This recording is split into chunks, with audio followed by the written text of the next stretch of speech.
Déjate cuento una historia. Pese a que no han cometido ningún delito, niños y adultos con discapacidad se encuentran encerrados y segregados de la sociedad. En la Ciudad de México, tener una discapacidad puede significar una sentencia de cadena perpetua en condiciones de detención abusiva.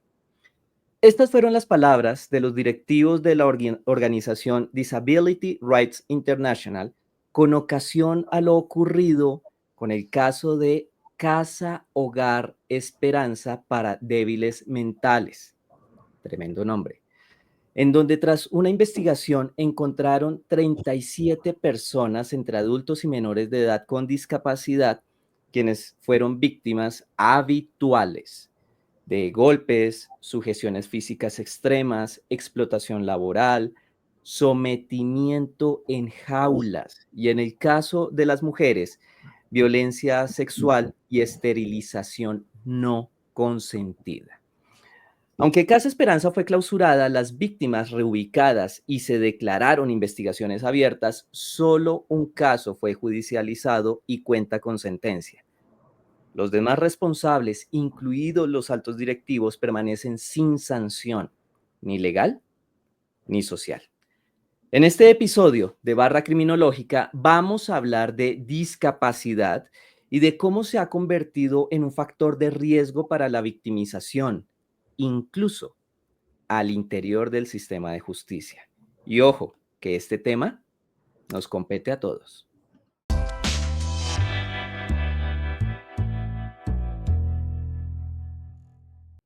Para hablar de este tema sensible, he invitado a alguien muy especial. De hecho, es alguien a quien genuinamente admiro, y si no te lo había dicho, ya lo sabes, toda Latinoamérica lo sabe ahora. Te admiro un montón. Es una profesional que de hecho ya hizo un cameo muy pequeño, pero muy sustancioso, en un video del cual te dejo aquí arriba la tarjeta, en el que hablamos del 25N a propósito del día, en el que reflexionamos sobre las violencias contra las mujeres.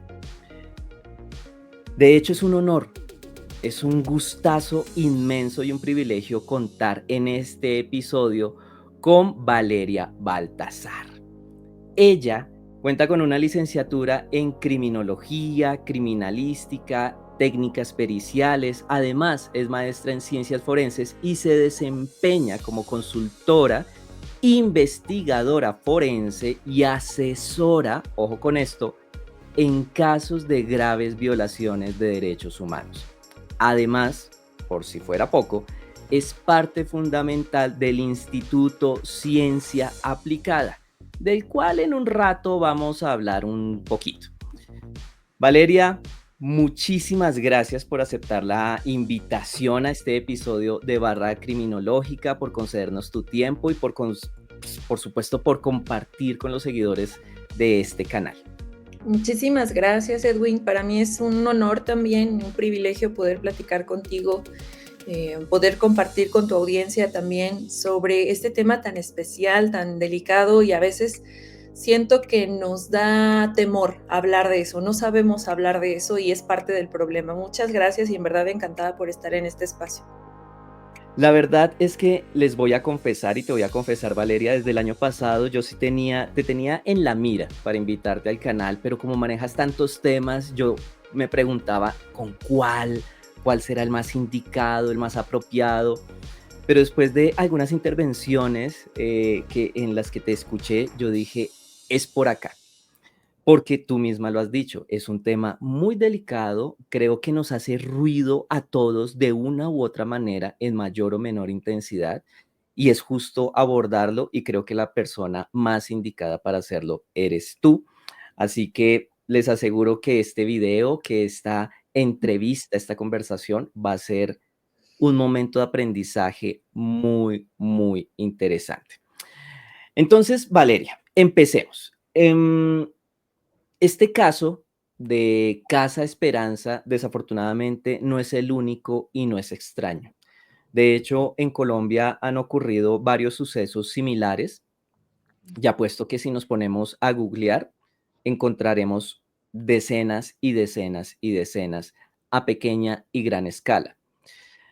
A propósito de todo esto, quiero preguntarte, mm, ¿por qué, o más bien de dónde viene esa especie de rechazo casi que generalizado hacia las personas que presentan algún tipo de discapacidad?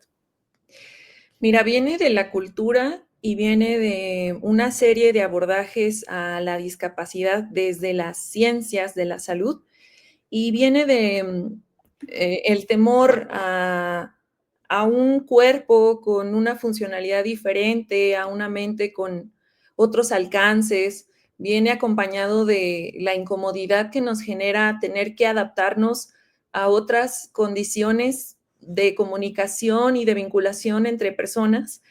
Y ha hecho mucho daño en la historia de las ciencias de la salud, particularmente en el abordaje a la discapacidad.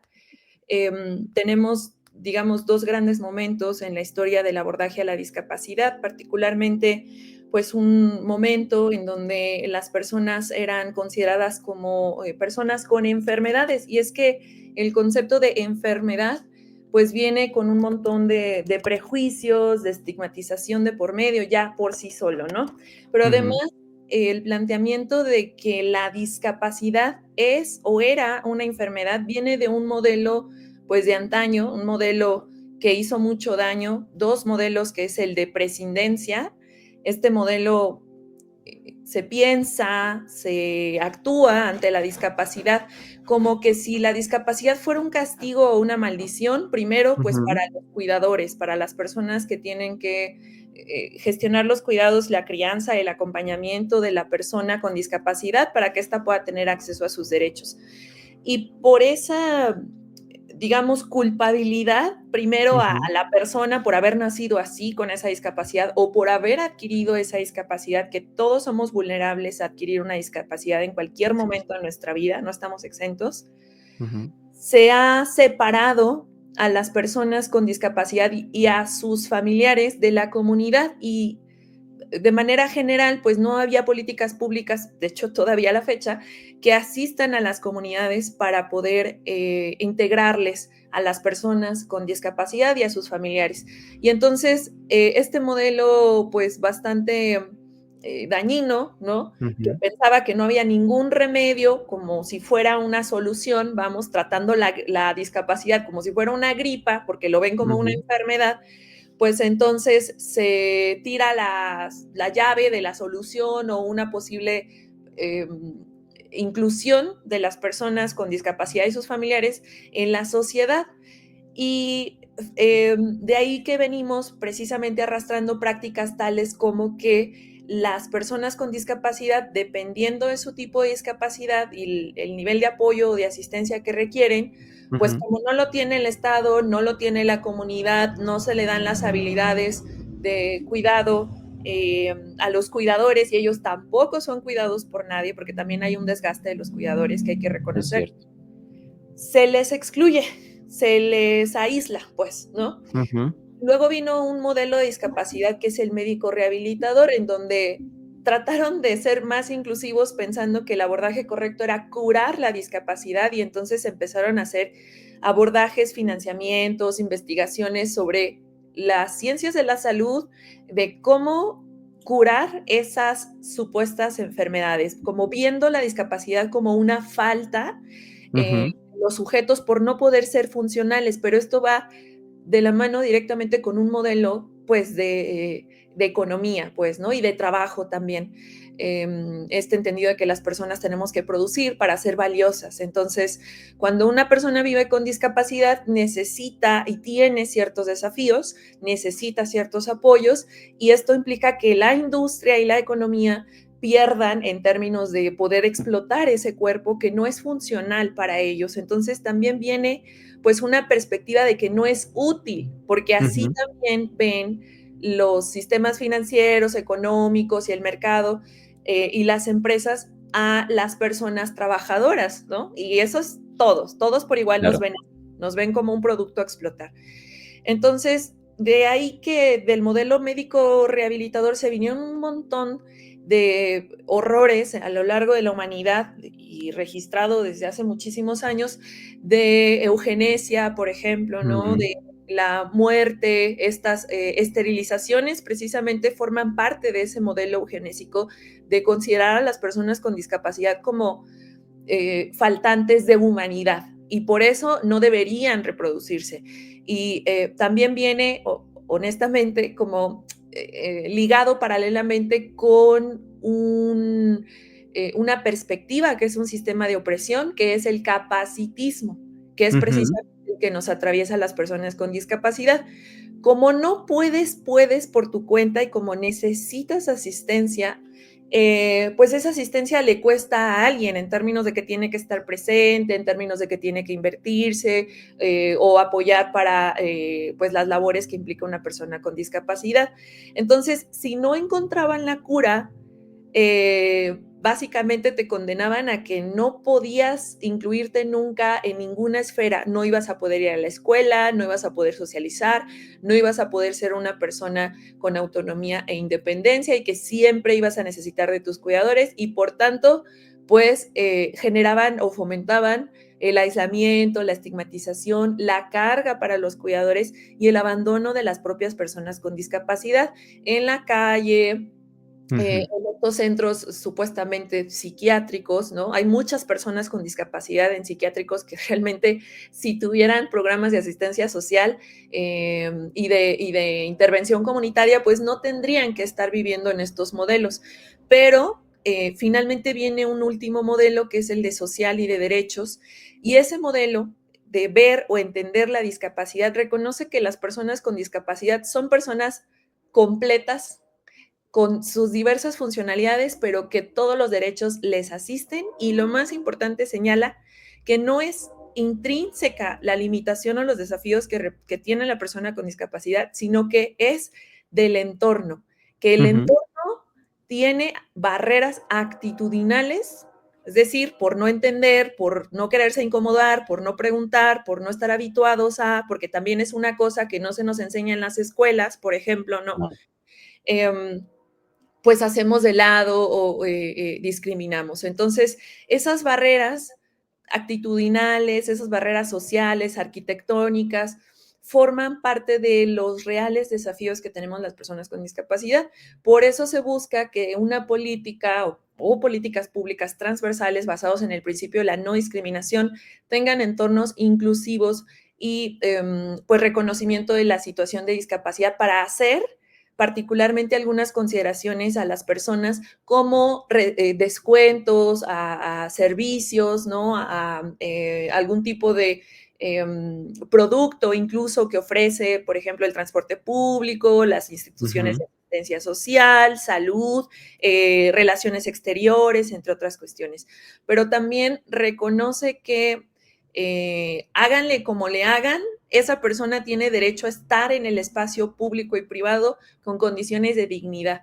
Entonces, aquí, importante, por fin se recarga la obligación de la sociedad y de sus instituciones de reconocer que ellos tienen que hacer el esfuerzo, que las Claro. personas con discapacidad ya se la están pasando lo suficientemente complicado por esa falta de inclusión y reconoce desde ahí, pero es cierto, la sensibilización viene de toda la cultura, de todas las esferas en Ujú. las que nos insertamos, viene de nuestras experiencias vitales también, de nuestros propios prejuicios y estereotipos que tenemos hacia la discapacidad. Yo diría que también es un miedo que tenemos a la discapacidad y que por eso tratamos mal a las personas así. Uy, Valeria, tengo acá 2 páginas de apuntes de todo lo que has mencionado. No sé por dónde arrancar con las siguientes preguntas. Voy a lanzar esta. De alguna manera, el tema, de la discapacidad, como otros tantos, ha tenido olas de moda, desafortunadamente. Y quiero preguntarte a propósito de estas olas de moda, en términos de inclusión. Entonces, no, que vamos, que en un restaurante o en una cadena de restaurantes vamos a incluir personas con Ujú. X discapacidad, que en el colegio o en las instituciones educativas vamos a tener tantos cupos para personas con discapacidad y así en el trabajo y en diferentes entornos. Y escuchándote, me surge la pregunta, esos programas, Ujú. claro, cada uno tendrá sus particularidades, pero Mm. ¿esos programas realmente están apuntándole a una inclusión de fondo o quizás más de forma? Mira, yo lo compararía un poco con la situación de acciones afirmativas que llegaron cuando vino la discusión de la perspectiva de género hace unos años, ya una Ajá. década, 15 años más o menos, en donde estas acciones afirmativas, acá en México proponían, por ejemplo, em, la posibilidad de que mujeres ocuparan cargos públicos al menos en la mitad de los disponibles, Eso. Sí, ¿no? sí, sí, sí, tal cual acá. Ujú. Aunque, en términos, digamos, estadísticos reales, que una mujer tenga acceso a un puesto público no cambia estructuralmente la situación para las mujeres. Hay Exacto, muchos tipos de mujeres, así como hay muchos tipos de discapacidad. Entonces, creo que son acciones que bastaría con revisar cuál es precisamente el cambio de condiciones estructurales que lograron esas mujeres o esas personas con discapacidad al tener acceso a un empleo, a las adecuaciones a su entorno laboral, a las adecuaciones a su perfil sensorial y procesos de comunicación, entre otras cuestiones, para que esa persona tenga condiciones de acceso a derechos, por ejemplo, independencia, que tenga seguridad laboral, ujú, que no viva violencia laboral, que se tengan protocolos de actuación precisamente para adecuación. Por ejemplo, es muy importante que en estos espacios se tengan protocolos para determinar qué vamos a hacer cuando ocurra, porque sucede, un caso de discriminación. ujú, Entonces, se valoran los esfuerzos de este tipo de acciones afirmativas, aunque tienen que venir de la mano siempre con políticas transversales y de reforma en las mismas instituciones que, además de los mecanismos de atención, efectivamente surtan efectos esos mecanismos de actuación para garantizar pues el principio de no discriminación, de igualdad, entre otras cuestiones. claro. Valeria, yo sé que esta pregunta puede sonar un poco frívola, pero me genera mucha curiosidad escuchando todo lo que nos estás contando. Hay diferentes tipos de discapacidad, tú ya lo mencionaste, pero en este mundo caótico y cada vez más caótico, desde tu experiencia, desde tu estudio, desde tu conocimiento, ¿cuál dirías tú que es el tipo de discapacidad que la lleva peor en nuestra sociedad y en particular en Latinoamérica? Pues yo diría que cualquier discapacidad asociada a la pérdida de como funciones corporales limitadas. Ujú, Ahora, en este último mes y medio más o menos, desde Ciencia Aplicada hemos estado trabajando en un caso de una mujer joven de 38 años de edad que pierde totalmente la movilidad a raíz de un accidente en un autobús de pasajeros, los choca el camión de una cervecería. Ella pierde total movilidad y desde entonces no, todo su proyecto de vida se vino abajo. guau, Su situación familiar pues se vio bastante complicada. Ella tenía dos dependientes económicos, estaba ujú, casada. El esposo decide abandonarla, decide rehacer su proyecto de vida y le dice particularmente que esto es porque él todavía tiene mucho que vivir, ¿no? Como ujú, dando ya la sentencia clásica de muerte a que se le da a las personas con discapacidad cuando adquieren la discapacidad, que es justo por la situación de violencia estructural que vivimos. sí, Aquí viene otras variables asociadas, ¿no? No es el único sistema de opresión el capacitismo, viene, por ejemplo, la violencia por razones de género, ¿no? Desde el mm, machismo, desde el sexismo, desde pensar a las mujeres como inservibles o no útiles solo por sus necesidades de cuidado, pues, ¿no? Y es ujú, algo que también le pasa particularmente a las personas de la tercera edad, como que cuando van adquiriendo discapacidad auditiva, visual, de motricidad, se va viendo que la familia no puede organizarse, porque sí, se mm, necesita un sistema familiar, pero cuando todos tienen que contribuir aunque sea un poquito, ¿no? Es ahí donde Ya ya no no se fluye. puede, ya no se puede. Lo cierto es que las familias que asisten a personas con discapacidad también están solas en el sentido de que no hay apoyos gubernamentales, no hay organizaciones cercanas, espacios o centros de atención, de rehabilitación física, no se diga, la accesibilidad siempre es un problema, pues, ¿no? Eh, Ujú. en cuestiones de arquitectura y diseño de espacios existe pues toda una corriente que es el diseño universal de espacios. Ese Sí. diseño universal está pensado para adaptar todas las condiciones del entorno a que las personas, si tienes silla de ruedas o tienes andadera o tienes algún tipo de apoyo para tu discapacidad, tengas el ancho de la puerta lo suficientemente amplio Ujú. para poder ingresar a esas instituciones. Y no lo tenemos ni en los hospitales, ni en las fiscalías, ni en los servicios de atención a víctimas. Eh, Desde ahí es que ya se ven obstaculizadas las personas con discapacidad motriz a tener acceso a espacios de recreación. Por ejemplo, yo le preguntaba a esta mujer que si después del accidente, y esto fue hace 15 años, que si ella había tenido acceso, oportunidad a espacios recreativos, de esparcimiento, incluso eh, convivencia con otras personas con discapacidad, y me dijo que no Claro. salía de su casa más que para ir al hospital, que la tenían que cargar entre 3, 4 personas, que sus padres ya eran personas de la tercera edad, que también estaban Mm. padeciendo pues el envejecimiento y Ujú. pues todos estos años expuestos a la falta de apoyos políticos o públicos y comunitarios, pues también ya tienen un desgaste físico y en su salud por tener que atender ellos directamente, pues, ¿no? Sin ningún tipo de asistencia, por ejemplo, para las sillas de ruedas, para las camas especiales,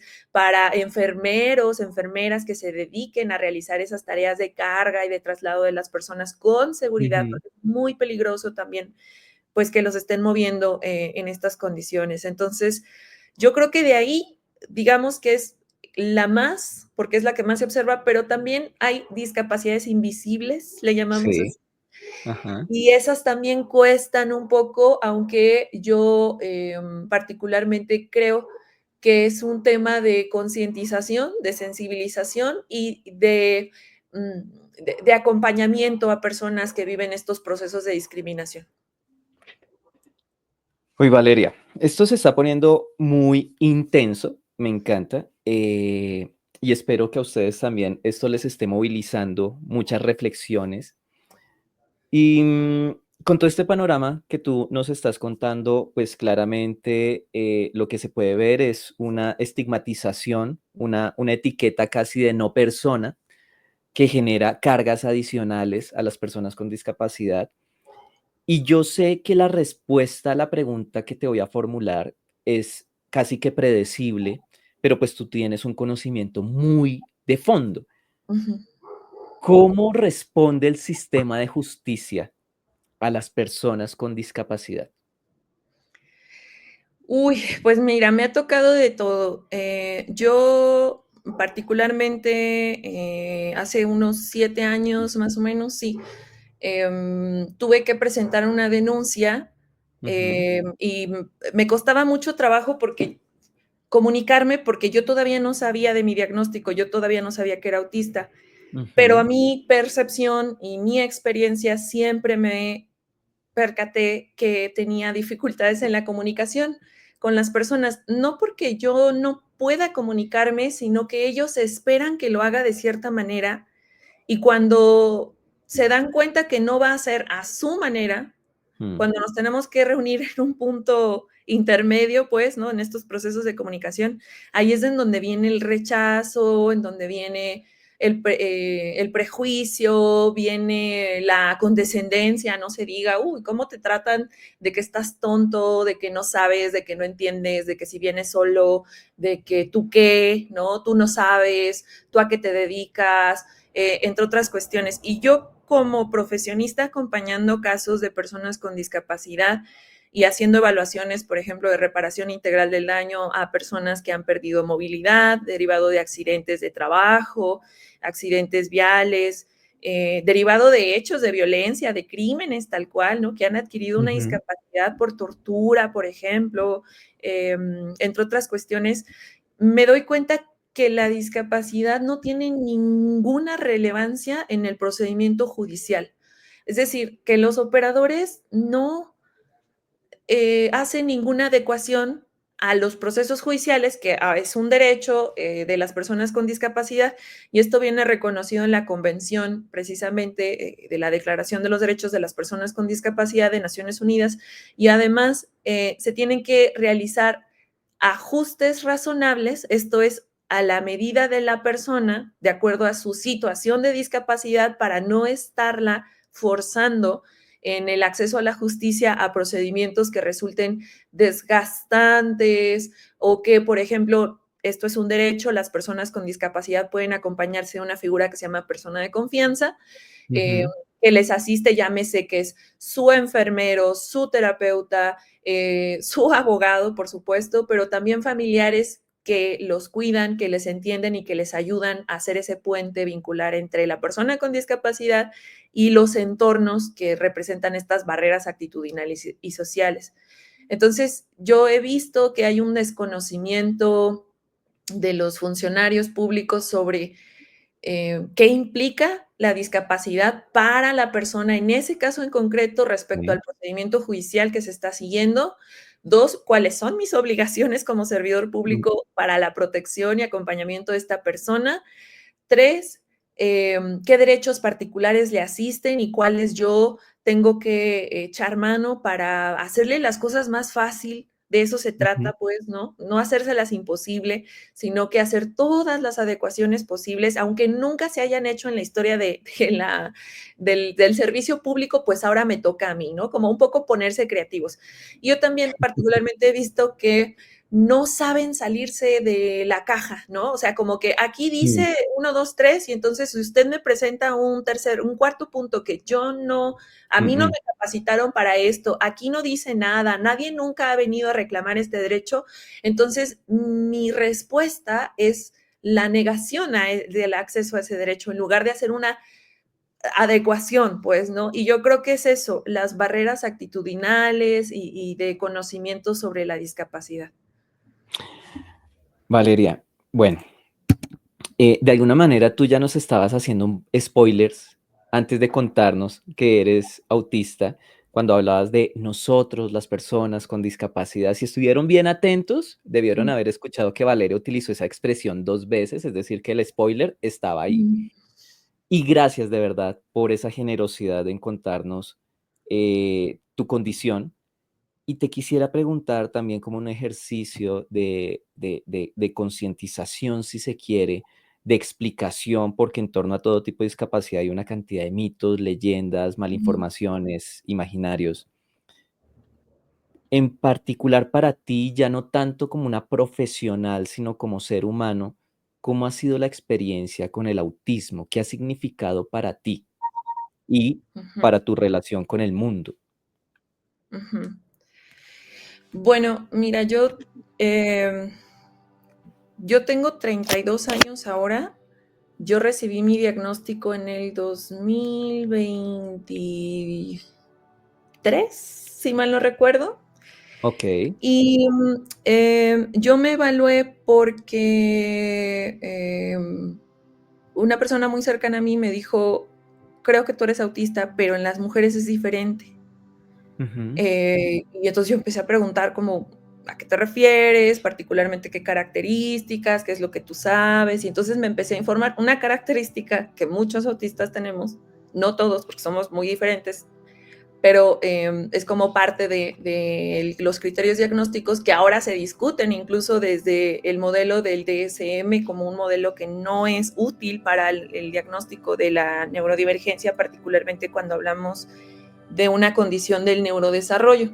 La configuración del autismo es una propuesta que viene discutiéndose ya desde hace los últimos 15 años como una evolución.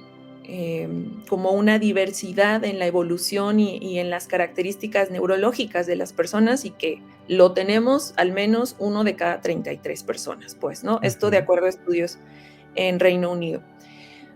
Cuando yo me dicen esto, más una sensación de ¿por qué no puedo hacer estas cosas? ¿Por qué a los demás les es tan sencillo y a mí no me interesa? Em, Más una experiencia de vida de ser como señalada por tener intereses particulares que no son compartidos o son atípicos con mis pares, por ejemplo, conforme fui creciendo, vino de la mano también con la experiencia de ser mujer, porque pues Ujú. cuando hay una situación del neurodesarrollo como la mía, por ejemplo, a mí mis cuidadores me decían, es que tú no hablaste hasta los casi 3 años de edad. Tu abuela decía que era porque te habías caído una vez que te acostamos en la cama, que te pegaste en la cabeza y que te habías hecho daño y entonces te llevamos con un doctor y dijo, no, está bien, denle chance al rato, ¿no? Al rato lo va a tener. Em, pero sí, yo una experiencia de vida siempre me percibí, me viví como una persona muy introspectiva, como una persona que me daba mucha ansiedad, mucha taquicardia y por esa sensación desagradable evitaba socializar, evitaba la convivencia con otros, me aislaba, pues, ¿no? Siempre terminaba encontrando niños, niñas que eran como yo, particularmente, Ujú. o sea, que podíamos convivir en silencio durante el recreo y no pasaba nada, ¿no? No había necesidad de figurar absolutamente nada ni de fingir. Y sobre todo los intereses especiales. Yo, pues desde niña, como que me devoraba, o sea, mi interés especial era la lectura, por ejemplo, ¿no? Sí. Entonces me empezaron a estimular ese interés, lo cual es muy importante, siempre estimular los intereses especiales de las personas autistas, en lugar de tratar de quitárselos porque se ven como obsesiones, ¿no? Como Mm. inadecuaciones, por ejemplo, que una persona autista adulta le siga gustando de sobremanera para en comparación a sus pares una caricatura infantil que significó mucho para él y se sabe todos los detalles de esa caricatura infantil, pues cuando está con otros adultos socializando, los adultos tienen otras experiencias que compartir, pero las personas autistas nos vinculamos mejor con pares, nos Claro. comunicamos mejor con pares. De hecho, hay estudios así que establecen que en un experimento de teléfono descompuesto, intentaron pasar un mensaje entre un grupo de personas no autistas y un grupo de personas sí autistas y luego combinados uno y uno, y al final el mensaje llegaba bien, llegaba completo, ¿no? Sin reinterpretaciones o malinterpretaciones o configuraciones cuando era la comunicación entre autistas y entre personas no autistas, pero cuando se tenían que comunicar unos entre otros, ahí el mensaje ya llegaba todo mal.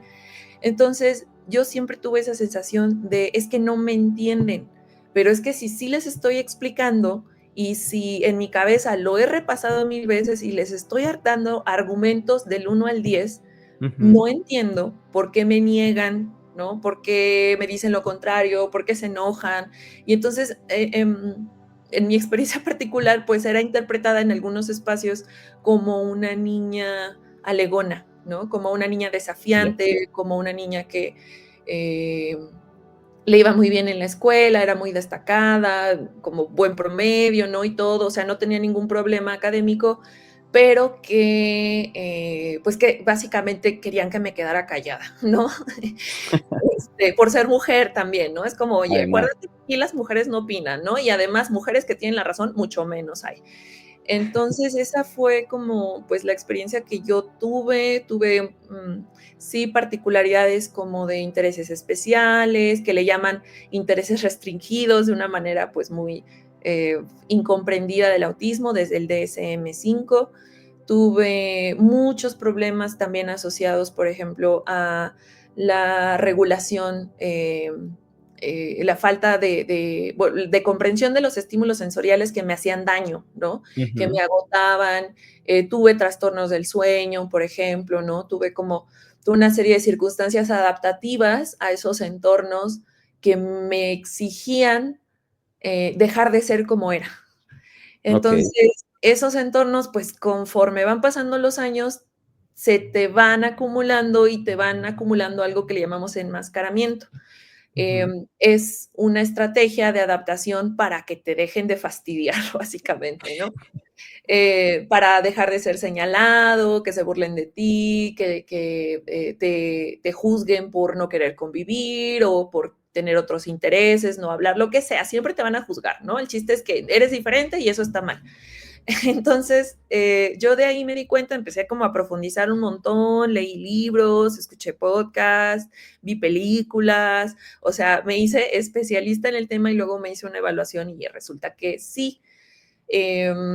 Aunque pues después de eso ya me he formado como profesionalmente, no creas que todo lo que he encontrado en el Internet para formarme ha sido actualizado ni desde esta perspectiva, más bien entendí la discapacidad como una experiencia de vida desde el enfoque de derechos humanos. Y ahí es donde me di cuenta que dije, entonces cuando yo hacía esto o aquello otro, en realidad no me estaban corrigiendo porque no tuviera la razón, sino que me estaban corrigiendo porque estaban enojados de que yo tuviera la razón y como una mujer chiquita, ¿no? O sea, como una niña de 10 años le va a señalar a un maestro de 30 y tantos años que está mal, pues, ¿no? Ajá. Y aún así no poder acabar con ella porque le va bien en la escuela. Entonces, viene acompañado con una serie de situaciones sociales, relacionales, por supuesto, ¿no? En donde si tu socialización es aceptable, ¿no? Si Mm. tu feminidad es aceptable, porque también tuve etapas de mi vida en donde no me gustaba ser tan femenina, iba más bien como en otra línea de identidad, de pensamiento, de moda, de otras cosas, pues esas exigencias sí resultaron frustrantes, esto es también importante, muchas personas autistas que no tienen acceso al diagnóstico viven toda la vida sintiéndose mal ellos, sintiéndose que ellos son el problema, pues, ¿no? Ujú. Y viven pues en depresión, viven con ansiedad, viven explotándose en ambientes que no les validan sus necesidades neurodivergentes, entre otras condiciones. Y importante, bueno, la primera violencia que yo experimenté fue como en la familia, ¿no? Eh, del reconocer que una serie de comportamientos míos eran inadecuados, no eran aceptables, que no iban a ser permitidos o que iban a ser castigados, incluso con violencia física o restricciones o castigos, entre otras cuestiones, y que el estándar era ser totalmente lo contrario a lo que yo era en ese momento, pues, ¿no? Ya. Ahora, conforme vas adquiriendo agencia, conforme vas adquiriendo independencia, conforme las oportunidades que te da la vida también, ¿no? Del estudio y acceso a otros derechos, pues ya un poco sí se detienen antes de hacerme el fuchi, pero sí me lo han hecho, ¿no? Ya de grande sí me lo han hecho, me lo siguen haciendo, lo viví el año pasado que quise acceder a mi credencial de discapacidad y me dijeron, no, es que tu diagnóstico tiene que ser menos vigente en menos de 6 meses. Y yo así, ¿cómo? O sea, el autismo no caduca, el Exacto. autismo así se nace y así se muere. O sea, te entiendo si fuera otra discapacidad, pero en este caso no. Entonces me toca, imagínate yo ahí enfrente de un doctor con bata que tiene un puesto institucional, al señor doctor, tratando de explicarle lo que es el autismo cuando el señor está para decirme, no, porque aquí dice, ¿no? Eh, entonces, pues sí creo que hay ciertas situaciones, pero ahora ya desde el diagnóstico me asumo como tal, fue liberador, fue aclarador, fue retrospectivo, fue también como muy como que me abrigó, ¿no? Desde mi Ujú. sentir, en mi identidad, desde mi perspectiva, porque esto es algo común, es que la perspectiva que uno tiene no es que estés equivocado, es que los demás te dicen lo contrario. Es algo muy, muy confuso, ¿no? Es como que, o sea, ¿por qué la persona en lugar por qué las personas tiran indirectas, por ejemplo, ¿no? Esa es una así Ujú. grande interrogante para mí. Era como, pues si me lo quiere decir a mí y lo está diciendo en general, pues no va para mí. Si lo quisiera decir para mí, me lo diría a mí.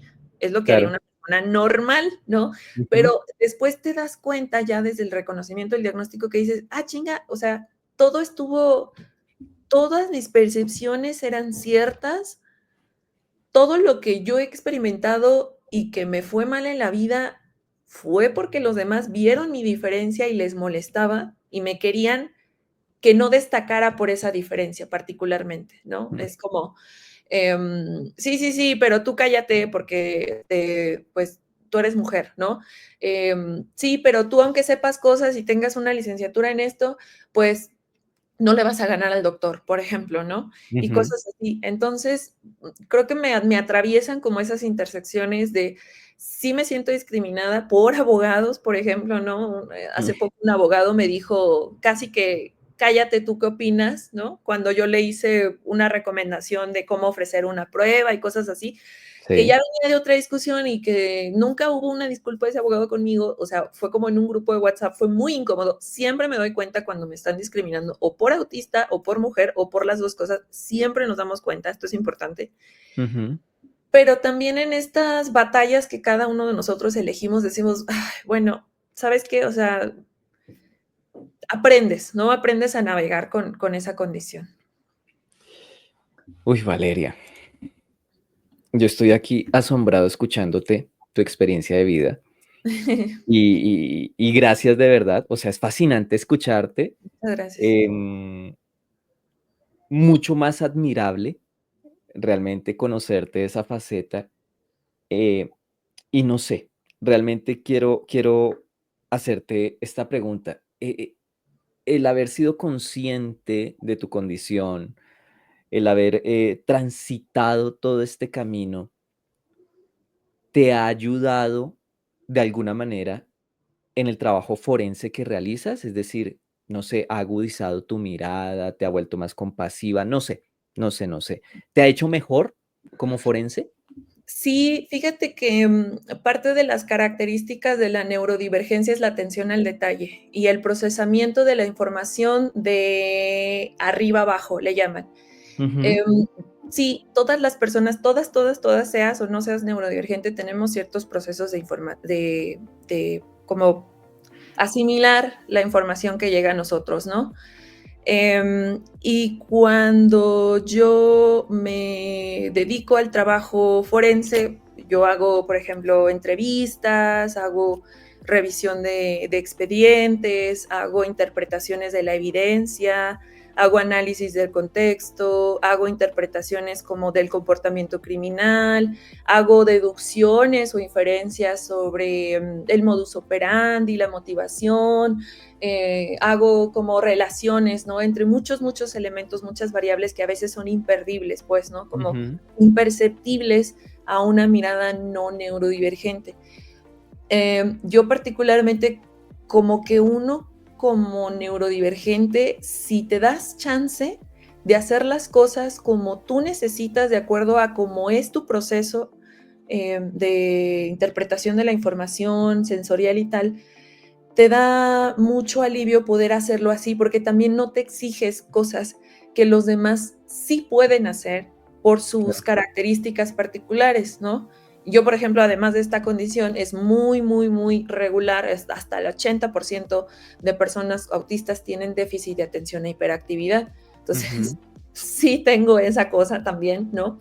Y me doy cuenta que cuando no me forzo a hacer las cosas socialmente esperadas, como trabajar un turno así de corrido, ¿no? 8 o 10 horas, por ejemplo, al día, no tener espacios o breaks a lo largo del día para poder em, como quitarme la sobreestimulación incluso intelectual que tengo, ¿no? Por ejemplo, Sí. también ponerme ciertas reglas para mí misma, ¿no? Para mi bienestar, como por ejemplo, no estar así en un análisis denso a las 8 de la noche porque no voy a poder parar. Mm.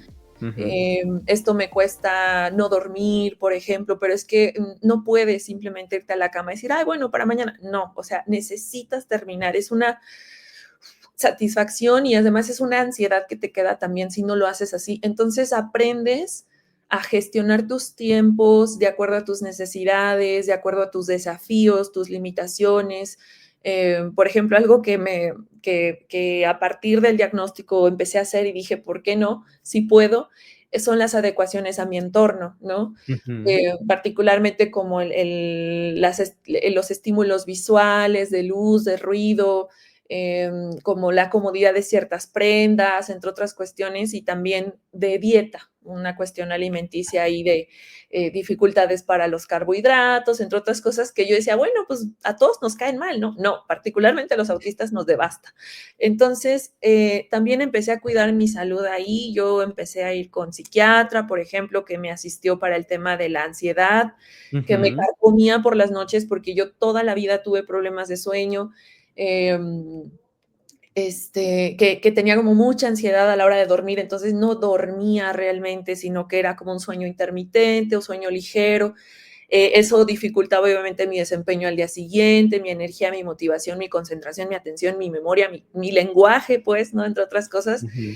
Y también con esa asistencia psiquiátrica de medicamento controlado, pues para el déficit de atención, me ayudó también como a poder estructurar, porque tener autismo y tener déficit de atención y tener un diagnóstico también de altas capacidades cognitivas es, o sea, yo lo he descrito como que es como traer una super máquina, si tienes un cohete, ¿no? Pero ese Ujú. cohete tienes que aprender a manejarlo en modo manual, ¿no? Y apenas necesitas, estás descubriendo los botones alrededor del tablero. Entonces, es difícil a veces poder encontrar estas condiciones en entornos laborales asociados a nuestra práctica forense particularmente, ¿no? Si bien hay Claro. profesionistas independientes, pues yo yo desde chiquita quería estudiar criminología, quería investigar crímenes, particularmente, pues empecé a decir, yo quiero estudiar para ser investigadora. Yo decía, por ejemplo, que quería trabajar en el FBI porque era la referencia que yo tenía, ¿no? Bienvenida al club, bienvenida al club. Yo también entré por Ajá. ahí. Entonces era como, muy atractivo y todo, pero tuve particularmente como un par de experiencias laborales antes de dedicarme a ser perito independiente, de tener que cumplir, ¿no? O sea, como las Sí. personas así, los turnos de 40, 50 horas a la semana, si no es que más. Ujú.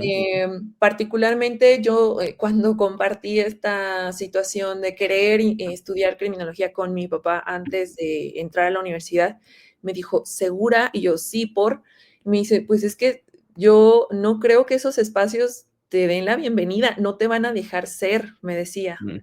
Como, es que tú Ujú. tienes un sentido de justicia y es que ahí son muy corruptos y es que nomás están para tapar cosas y es que ellos quieren que las cosas se hagan no como deben de ser, sino como a ellos les conviene. O sea, como que mi papá viene apurado y bien estresado de que es que te van a fregar la vida, ¿no? Claro. Y tu sentido, o sea, tu manera de pensar, tu manera de interpretar la realidad, no es que sea cuadrada, sino que es muy puntual y eso a la gente no le gusta, particularmente en el sistema de justicia, ¿no? Ujú. Entonces, pues sí, aquí viene como con otro gran privilegio, ¿no? De haber tenido condiciones en la vida para poder tener habilidades como profesionista que no las desarrollé por la universidad meramente, ¿no? Por el acceso a la educación y por mi familia, sino que fueron una serie de circunstancias de la vida que pues me pasaron, que yo también tuve como la iniciativa de, ¿no? Entonces, pues mis intereses en algunas etapas de mi vida me funcionaron bastante para ser destacada en la escuela y que Ujú. eso, por ejemplo, me abriera puertas con profesores que me daban chance, pues, de que yo preguntarles, de acercarme con ellos, de decir, ay, dame chance, ¿no? O sea, quiero saber cómo es la práctica independiente, a mí siempre me ha interesado esto, pero no sé cómo iniciar, cuánto cobrar, qué se Claro. hace, cómo es un procedimiento judicial, no sé absolutamente nada, pues, ¿no? Entonces de ahí pues me fui vinculando con otros profesionistas y además yo también buscaba otros espacios de aprendizaje. Es ahí que conozco precisamente al doctor Aurelio Israel Coronado Mares como psicólogo Ujú. forense, porque fue en un congreso de criminología. Él era ponente y yo era asistente al congreso, ¿no? Y yo iba a otros eventos de capacitación aquí en México de la Suprema Corte de Justicia, de la Nación, otros congresos, leía, me iba a la biblioteca, ahí estaba, ¿no? Y todo. Y eso me abrió, yo digo que las puertas ahora para tener condiciones de trabajar desde casa, que Ujú. valoro, adoro, no podría Claro. yo vivir en un sistema tan explotador, y creo y considero que ninguna de las personas que está en el sistema debería de vivir esas condiciones de explotación laboral, que también necesitan condiciones para la recreación, para el esparcimiento, para la imaginación, para la creatividad, para formar vínculos, para manejar el trauma vicario que se te hace cuando ves cosas horribles o cuando Sí. tienes estas situaciones, pues, ¿no? No se diga, por ejemplo, pues también espacios terapéuticos, ¿no? Entre otras cuestiones que realmente no tienen. Entonces, también desde la labor forense, o sea, como el reconocimiento de las condiciones que tengo porque las necesito por mi condición de neurodivergencia y por mi historia de vida, porque mi salud colapsaría, esa es la verdad, ¿no? Ujú, Y por ujú. otro lado, también me da temor de dejar de tener condiciones para la práctica independiente, porque digo, madre, ¿qué voy a hacer cuando me toque ir a chambear como todos los demás? O sea, me voy a ir a la fregada. Yo recuerdo mi situación de salud cuando me tocó esos 2 trabajos que te digo. Ujú. No, o sea, no sé cómo lo hice. Sé que ahora si lo vuelvo a hacer me costaría un par de años de envejecimiento, yo creo, cuando menos, y unas dosis más altas de antidepresivos, de ansiolíticos y todo lo demás. Y creo que, pues eso, la labor forense me ha sido más, sobre todo, mm, para mí es muy satisfactoria, pues, Ujú. ¿no? Es una labor que siempre quise, soñé, planeé, que me da mucha satisfacción ayudar a las personas, acompañarles, encontrar justicia, caminar con ellas, el reconocimiento de su inocencia, por ejemplo, ¿no? Trabajando con personas acusadas, la recuperación de su proyecto de vida, la verdad que por fin se diga y se ponga en un peritaje, pues, ¿no? Entre otras cuestiones, y creo que también reconocerme yo del por qué a veces tenía ciertas condiciones que cumplir en esta labor profesional forense. Sí las necesito, no son capricho, no es negociable para mí, menos que Ujú. esto en condiciones de laborales. Por ejemplo, para cuando tengo que viajar, me contracturo mucho, eh, vivo como, voy con mis audífonos, trato de traer como lentes negros, o sea, como Ujú. ir preparada, pues, ¿no? Para las adecuaciones. También trato de que, por ejemplo, me den los detalles con mucha anticipación de todo, Claro, claro. porque la anticipación es algo que me ayuda, investigar el lugar, ¿no? O sea, como preparar las cosas, entre otras cuestiones, y también siento que a la gente se relaja un poco, ¿no? O sea, como que yo les digo lo que necesito de ellas es todo y ellos saben que yo puedo y yo lo haré y yo les escribo y yo te aviso, pero no, no necesito supervisión, por ejemplo, ¿no? No Sí, necesito sí, que sí. me estén presionando ni necesito que me digan por dónde, yo lo que necesito es eh, déjenme un momento a solas pensar este caso, después déjenmelo platicar, lo voy revisando, voy investigando más sobre el caso y sobre eso creo que pues viene la satisfacción, ¿no? O sea, es Ujú. un proceso estimulante intelectualmente, muchísimo, pero también cuando viene la recompensa, entre comillas, de que la vida de las personas se arregla un poco, más o menos, pues eso es ya, o sea, ya yo con eso me doy por bien servida. Misión cumplida. Ujú. Yo les quiero contar algo. Este, esta pasión, este ímpetu que ustedes le están escuchando a Valeria, no es porque esté acá. De hecho, les quiero contar que yo soy estudiante de la maestra Valeria. Esta entrevista no cuenta con puntos de calificación ni nada, así que todo el mundo tranquilo, ¿sí? Pero cuando uno la escucha en las clases, es esto e incluso niveles más arriba, de pasión, de compromiso, de réplica consigo misma, con el sistema, y eso en este medio del sistema judicial que tiende a ser como muy neutro, gélido, distante, claramente marca una diferencia, en especial para las víctimas. Entonces, disfruten, por favor, como yo lo estoy haciendo. En serio, espero que lo estén disfrutando porque es un testimonio hermoso. Yo estoy fascinado. Y Valeria, yo tengo un par de preguntas que, perdón, son como un poco frívolas frente a todo lo que estamos hablando, pero no me las puedo aguantar. Sí. Si quieres me bajas nota después por esto, no importa.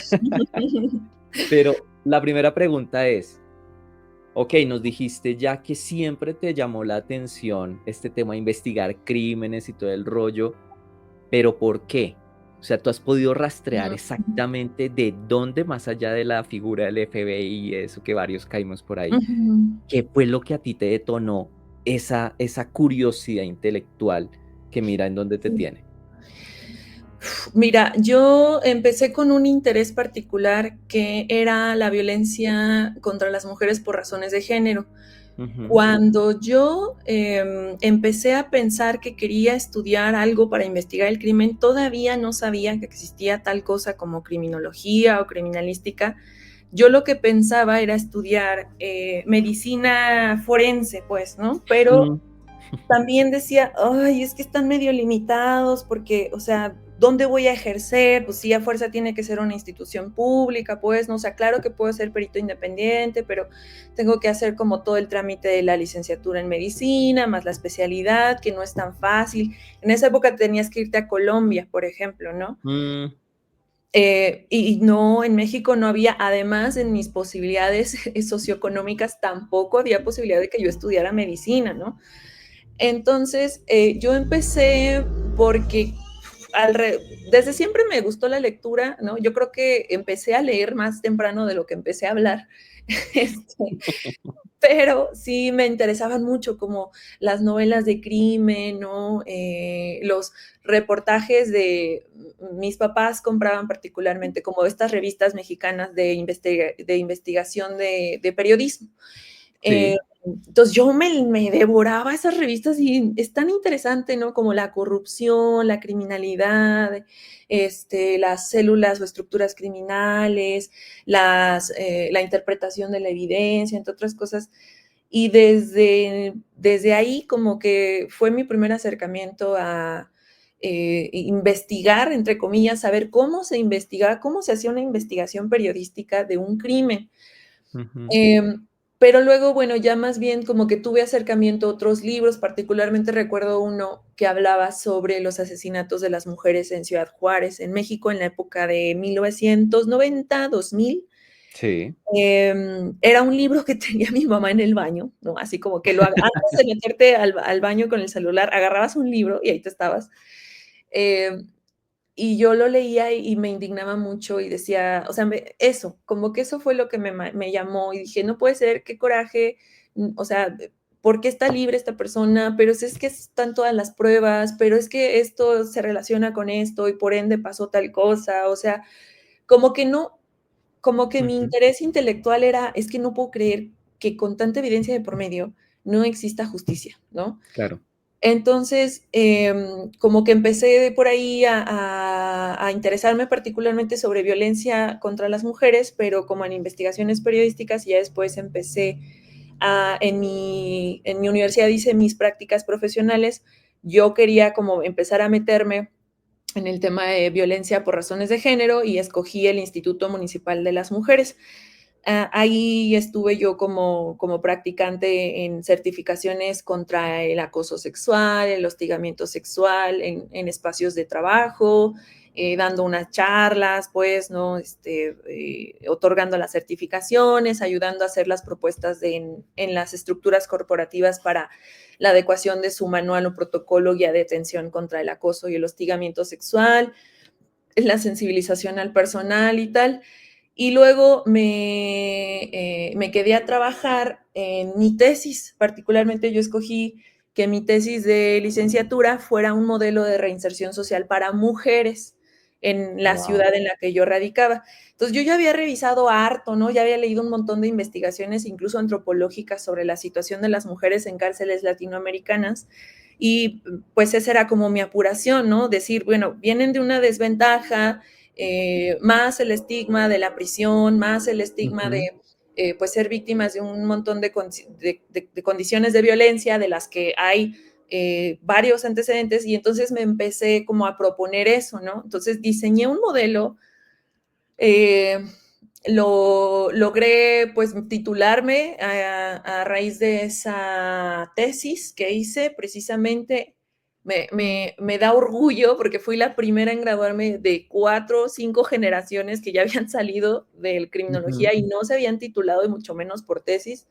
Me dieron mención honorífica. Yo estuve yendo en mi proceso de investigación con las mujeres al Centro de Reinserción Social a leer sus expedientes judiciales, a hacer como la ujú, evaluación de sus entornos, de sus necesidades, de la evolución de sus dinámicas relacionales, entre un montón de cosas. Y ahí mismo, como yendo a la prisión, ¿no? Me di cuenta que no nada más esas mujeres que yo estaba abordando para el proceso de reinserción necesitaban asistencia, sino que había un montón de personas en la cárcel que no deberían estar ahí, pues, ¿no? claro. Varias de las mujeres que yo abordé, cuando yo revisaba el expediente, decía, neta, o sea, es real que con esto te condenaron, ¿no? O sea, con esta falta de evidencia te pusieron 6 años y tú tienes un niño de 2 años, ¿no? Al que has dejado de ver 4 años. O sea, me parecía muy injusto y pues ya, de ahí yo como que me hice así ávida en violencia contra las mujeres por razones de género. Leí, tomé todo curso, capacitación que encontraba, pues, ¿no? Y ya de ahí como que empecé a variar, empecé a descubrir otro tipo de fenómenos criminales. Me hice también igual ávida en estudios de género, por ejemplo, ¿no? De distintos autores y contribuciones, entre otras cosas.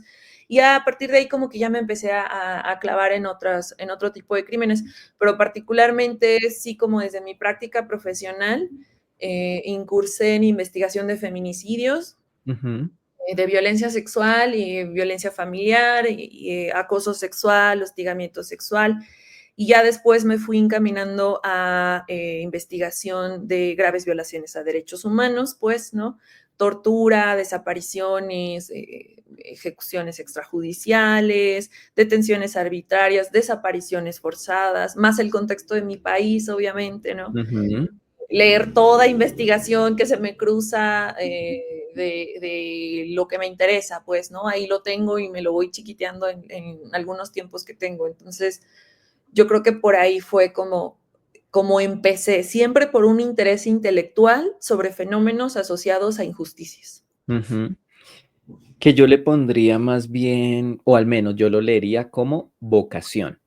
O sea, Ujú, lo tuyo es vocación. O sea, no tiene de dónde más, ya lo demás, lo adicional es eso, adicional. Increíble, impresionante lo que nos cuentas. Y a propósito de todo esto, tú ya lo mencionaste hace un rato, de hecho ustedes lo pueden ver ahí junto al nombre de Valeria. Tú haces parte fundamental del Instituto Ciencia Aplicada. Valeria, cuéntanos, platícanos un poco qué es el instituto. Ya hemos visto un poco de lo que ujú, haces, aunque pues yo creo que esto es muy poco, pero ¿qué es el Instituto de Ciencia Aplicada y qué haces tú ahí? ujú. ¿Cuál es tu labor? Mira, Ciencia Aplicada es un proyecto al que yo me sumé a mediados del 2019. Yo antes de esto trabajaba como perito independiente en otra ciudad, y como docente también, ¿no? En las licenciaturas de criminología. Y bueno, Ciencia Aplicada es un proyecto de un instituto educativo particular fundado por mi colega, el doctor Aurelio Coronado, que es psicólogo forense. Él funda este proyecto educativo obteniendo registros o permisos del Estado, de la Secretaría de Educación, para poder impartir maestrías, precisamente. Ujú, La primera maestría que ellos tuvieron fue de psicología criminal y forense, así se llamaba. Y bueno, era para su época, pues, ¿no? La época en la que yo conozco a Aurelio es precisamente en el 2015, en esta conferencia, en este congreso que te comento, pero yo no conocía más sobre su proyecto educativo, pues, ¿no? Solo okey. como su labor de perito, como en protocolo de Estambul para tortura y otras cuestiones. Después, bueno, a mí desde ese momento hice el acercamiento con Aurelio. O sea, le dije yo, encantada de aprender de lo que ustedes enseñen, ¿no? O sea, como yo, ustedes sí enseñan cosas que en la escuela no me están enseñando, por ejemplo, le dije, Sí. cómo le hacen, entre otras cosas. Entonces, como que un poco fuimos siguiendo la pista hasta el 2019, que me invita él a participar como perito investigadora forense en un caso de una muerte violenta de una mujer aquí en el estado de Aguascalientes, en México. Y era un caso importante porque un tribunal superior había determinado que se necesitaban peritos independientes en la reinvestigación con perspectiva de género de ese caso en concreto, que entonces la fiscalía había concluido que había sido un suicidio, pues, ¿no? Ujú. Entonces, pues necesitaban una persona experta en violencia por razones de género contra las mujeres, en feminicidio, y entonces, bueno, me invitó a participar en ese caso. De ahí es que participamos en el caso, hicimos entrevistas en conjunto, volvimos a visitar la escena del crimen, hicimos interpretaciones sobre la evidencia forense disponible, recuperamos evidencia forense después de 6 años, participamos en un proceso de exhumación y bueno, hicimos un peritaje finalmente que se entrega a la fiscalía, se entrega a los familiares y pues hasta ahí está nuestro cumplimiento, pues, ¿no? Ujú. De esa experiencia, bueno, seguimos en comunicación, seguimos participando en otros casos en conjunto, particularmente donde había mujeres, pues, ¿no? Involucradas. Y después ya, si mal no recuerdo, fue como alrededor del 2020, 2020, Ujú. que yo para ese entonces también me dedicaba a otra actividad profesional que nada tiene que ver con lo forense, pero es como de marketing digital. Ya. Y entonces él me pide que le haga una campaña en redes sociales y de posicionamiento para anunciar la maestría. Ya como que sesionamos y todo, acordamos como cuáles eran los objetivos, cuál era el plan, cuál era el presupuesto y tal. Y de ahí entonces es que después me invita a colaborar para poder, por ejemplo, hacer el registro de las personas que se inscribían a la oferta educativa, además de la maestría, a otras cuestiones que se empezaron a implementar. Y de Ujú. ahí, pues fuimos como sacando otro tipo de educación virtual, como seminarios más cortos. Yo hacía como las campañas y además estábamos participando juntos en casos. También de repente, bueno, ya me invitaba a dar clases y entre otras cuestiones, y capacitaciones también de manera presencial. Y pues bueno, empezamos así a viajar, empezamos a dar conferencias, seminarios, capacitaciones, etcétera. Y a participar como peritos en diferentes casos y ahora sí ya yo como, pues, como perito participando incluso en juicios, entre otras cuestiones. Y es así que el proyecto educativo evoluciona, sale una nueva maestría, pues, ¿no? Tuvimos que cambiarle el nombre y tuvimos que actualizarla por algunos ajustes que hicieron por parte de la Secretaría, pero es básicamente el mismo programa de psicología criminal y forense que ya se tenía con perspectiva de Ujú. derechos humanos y se abre una nueva maestría que es precisamente la de criminología forense y perfilación criminal. Y pues me invita a participar en el diseño del plan de estudios de ese posgrado. Hicimos como los esfuerzos juntos, pues no se legalizó todo y entonces a partir de eso es que empiezo a colaborar como coordinación académica de sus posgrados. Ujú. Y pues son las actividades que desarrollamos en formación educativa, en difusión de buenas prácticas, pues, ¿no? En capacitación a entidades o dependencias de gobierno, a particulares también, a sociedad civil, entre otras entidades. Y bueno, finalmente es que también nos dedicamos a estos espacios educativos en donde ya estamos invitando a otros profesionistas porque ya hay generaciones egresadas de alumnos Ujú. del posgrado y también hay colegas pues muy valiosos que hemos encontrado en este caminar, a los que yo como coordinadora académica pues me encargo de pedirles su participación en ciertos espacios, ¿no? Como de dirigir la oferta de educación que se tiene. Invitamos a otras personas a colaborar al proyecto para hacer, pues, como algo más sólido en cuanto a la difusión, en cuanto a la organización de las tareas de cada uno, entre otras cosas. Entonces, Ujú. Pues es un proyecto realmente al que yo me sumé, ¿no? Desde el 2020, pero que tiene ya desde el 2000, yo creo que desde el 2010 Sí. existiendo. Y pues ese es nuestro proyecto, del cual estamos muy orgullosos porque nos permite hacer lo que nos gusta, nos permite llegar a personas que comparten los mismos intereses y la misma vocación que tú bien Ujú. mencionas y que, pues bueno, ¿no? Nos permite también como navegar entre algunas situaciones de colaboración con las dependencias de gobierno, que también es un trabajo muy satisfactorio, ¿no? Particularmente, por ejemplo, a mí me tocó colaborar en el protocolo de caracterización victimológica Ujú. para la Fiscalía General de la Nación en Colombia. Y eso fue precisamente parte, pues, de que yo ya formaba parte del equipo de ciencia aplicada. Entonces, también he participado como consultora o como coautora o autora de guías, protocolos, entre otras cuestiones. Casi nada, o sea, casi Sí, nada. muy O sea, poquito. te faltó decir, y contesto el WhatsApp y correos, Sí, también. y otros. Y otras cosas de marketing. Sí, que es Sí, como sí, sí. lo de base, ¿no? Lo de todos los días. Okey.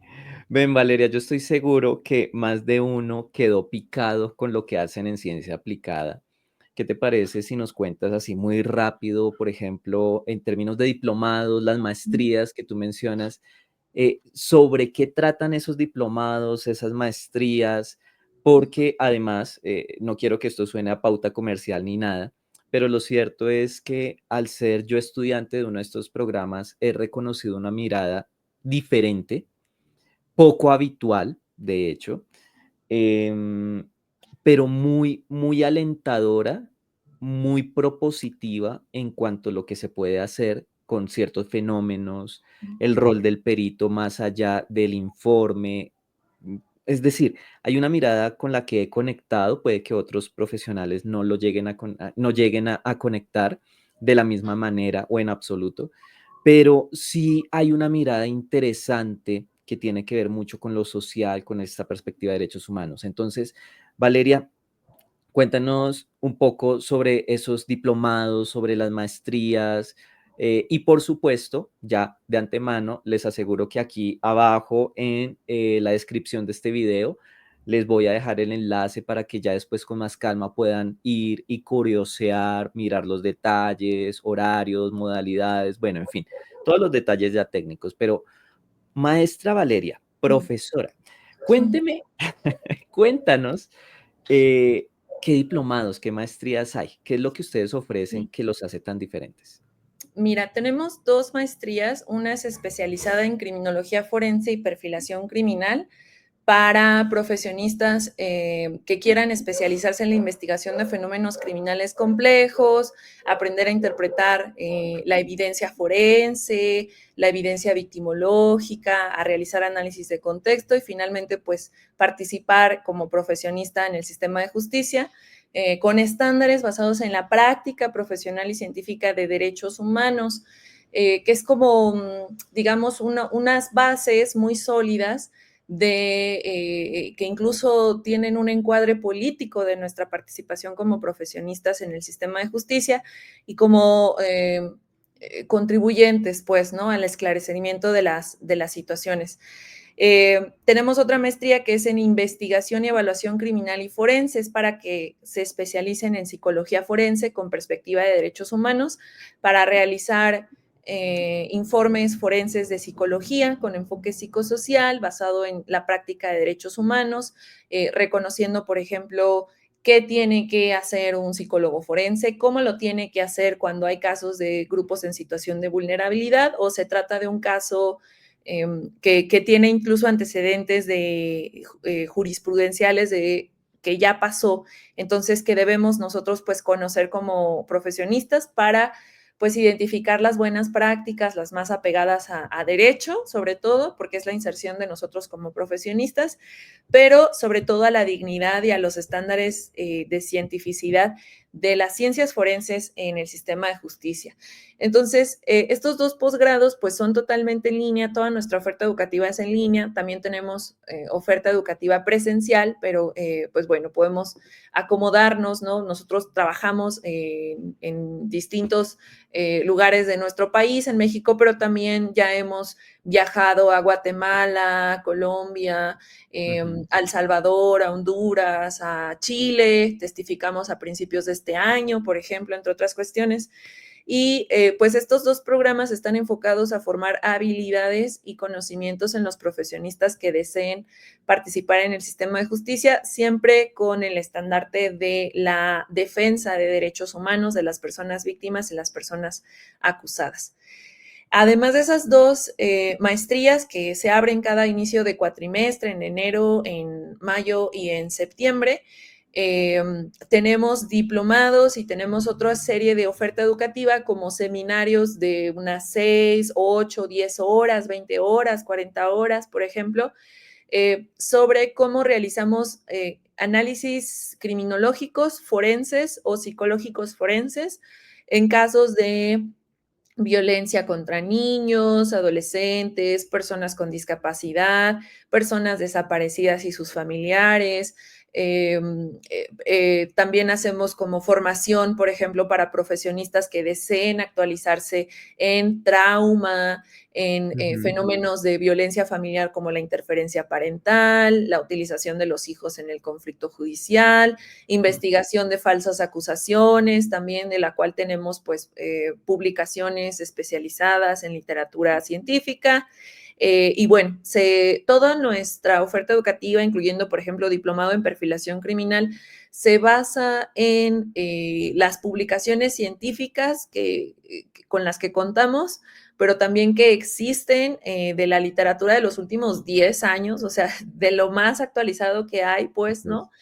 Desde el enfoque de derechos humanos, es decir, qué nos obliga o qué nos orienta a nosotros como profesionistas para saber actuar en un caso de, póngale usted el apellido que quiera, ¿no? Ujú. Personas en situación de privación de libertad, detenidas arbitrariamente, mujeres, sobrevivientes de violencia, entre otras cuestiones. Y pues todas estas ofertas educativas las pueden ustedes consultar, además de esto, de ser la formación propiamente, como en los seminarios en vivo que tenemos, les compartimos material de las publicaciones en las que hemos colaborado, de la biblioteca virtual de ciencia aplicada que hemos reunido una serie de colecciones exquisitas de nuestros intereses especiales, ¿no? De artículos que vemos y decimos, ese está padre, échalo para la biblioteca. Pues ahí tenemos como todo este material y también les brindamos ejemplos de audiencias judiciales, por ejemplo, a través del programa de maestría. Ahora estamos precisamente incorporando que en la maestría y en las formaciones ustedes tengan acceso al uso ético y crítico de la inteligencia artificial, que hemos configurado como un entorno virtual, digamos, de inteligencia artificial con las publicaciones, los estándares de derechos humanos, de la práctica científica. Y afortunadamente, pues sí ha sido de mucha utilidad para los profesionistas. Hemos visto que sí lo están utilizando. Tenemos algunos programas educativos en donde los estamos trabajando en tiempo real con ellos y ellos a su par hacen otros experimentos. Entonces, pues creo que nuestro enfoque educativo es que ustedes tengan acceso a la realidad Ujú. así como es, así como está, con todos sus contrastes para emitir, para formarnos pensamiento crítico. Creo que es lo que Ujú. hacemos desde Ciencia Aplicada. Y pues bueno, también invitamos a expertos y expertas, otros colegas con otras trayectorias profesionales, con otras publicaciones, para que participen de estos espacios que construimos desde Ciencia Aplicada. Casi nada, casi nadita, Es que pero en serio, como es nuestro, podemos hacer lo que sea. esa es la ventaja, es decir, con lo propio uno hace y deshace. Y bueno, tú mencionaste algo muy interesante que es la integración de la inteligencia artificial a todos estos temas y les prometo que vamos a tener un episodio sobre eso en particular con alguien también a quien aprecio, admiro, respeto un montón, a quien yo de manera coloquial, pero también con mucho respeto, digo que es un pionero en esto que Ujú. están haciendo en ciencia aplicada con la inteligencia artificial. Entonces ya saben, aquí abajo les dejo el enlace para que consulten por si les interesa. Preguntar, no, tocar no es, sí, golpear no es entrar, así que pueden hacerlo libremente. Valeria, debo confesarte que se me quedan 1000 preguntas por fuera, pero el tiempo en YouTube es limitado y no quiero abusar tampoco de tu tiempo, que ha sido muy generosa. Así que, sin más preámbulos, vamos a entrar en la tercera parte, ya la parte final de este episodio. Y resulta que en este segmento final tenemos la barra libre en ráfaga. Ujú. Creo que en tu caso es la primera vez que vas a ser parte de la barra libre en ráfaga. Te cuento, ya es una institución en este canal. De hecho, el doctor Aurelio ya pasó por ahí, le Ujú. fue bien, a todos les ha ido muy bien realmente. Y aunque tú nos has contado mucho de ti, barra libre nos permite conocer desde otra perspectiva a los invitados de primer orden que nos acompañan y que nos honran con su presencia aquí. Entonces, básicamente, son unas cuantas preguntas cortas para respuestas rápidas. Ok, ¿Estás lista? sí. Ush, me encanta esa seguridad. Sí, muy bien. Entonces, aquí vamos, mi estimada Valeria. En un apocalipsis literario, ¿qué libro salvarías? Ay, Dios mío. Eh, salvaría un El invencible verano de Liliana, de la autora, ay, ¿cómo se llama? Déjame ver. De Cristina Rivera Garza. Perfecto, listo. Recomendado, ya saben. ¿Qué palabra te gusta? ¿Qué palabra amas? Primor. Oh, qué lindo. ¿Qué profesión te gustaría intentar? Medicina. ¿Qué profesión no intentarías ni aunque te pagaran? Derecho. Sin comentarios. Si lo viéramos de este punto de vista, ¿qué es lo más increíble del autismo?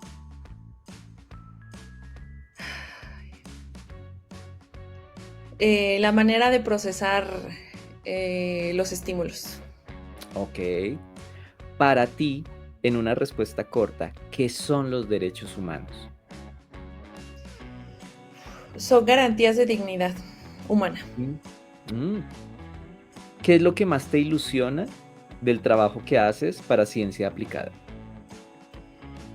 El cambio de condiciones de las personas a quienes asistimos. Mm. La última. Si tuvieras que decirle una sola cosa a los futuros peritos, psicólogos, criminólogos, investigadores que nos están viendo y en general también al público en general, ¿qué les dirías?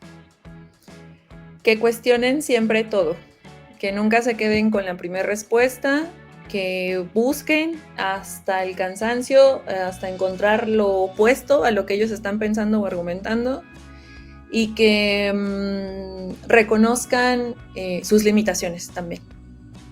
Reconocer las limitaciones. Increíble consejo, además, que creo que a veces en esta época lo pasamos por alto. Valeria, de verdad, ha sido un espacio increíble, ha sido un gusto maravilloso, inmenso. Espero que no sea la última vez que puedas estar aquí con nosotros. Gracias por concedernos tu tiempo, tu generosidad, tu humanidad, que es todavía más generoso todavía, y también por darnos la oportunidad de reflexionar sobre la realidad.